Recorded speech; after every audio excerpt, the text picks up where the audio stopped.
तो मोदी जी पिछले 5 साल में 7 साल में मोदी जी ने मेरे घर पे सीबीआई की रेड कराई, मेरे दफ्तर में सीबीआई की रेड कराई। मैंने कहा आपको कुछ मिला? बोले नहीं मिला। उन्होंने मेरे घर पे इनकम टैक्स की रेड कराई, मेरे दफ्तर में इनकम टैक्स की रेड कराई। मैंने कहा मोदी जी कुछ मिला? बोले नहीं मिला। उन्होंने ईडी की रेड कराई, रॉ की रेड कराई, दिल्ली पुलिस की रेड कराई, सारी रेड करा ली मेरे ऊपर। मैंने कहा जी कुछ मिला? बोले नहीं मिला। तो मैंने कहा फिर?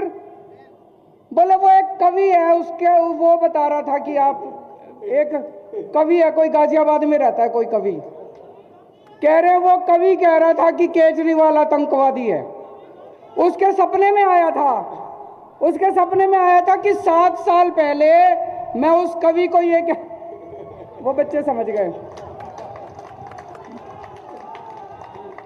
भ्रष्टाचार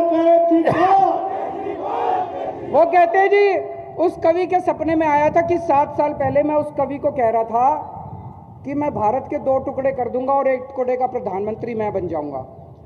मैंने कहा प्रधानमंत्री जी मैं कहां भारत के 2 टुकड़े कर दूंगा? आपकी ईडी को नहीं पता चला, रॉ को नहीं पता चला, सीबीआई को नहीं पता चला, इनकम टैक्स को नहीं। मैंने कहा एक काम करो ना, ये सारी बंद कर दो एजेंसी, उस कवि को ही रख लो, वो ही बता दिया करेगा सपने में क्या आ रहा है और सपने में क्या नहीं आ रहा।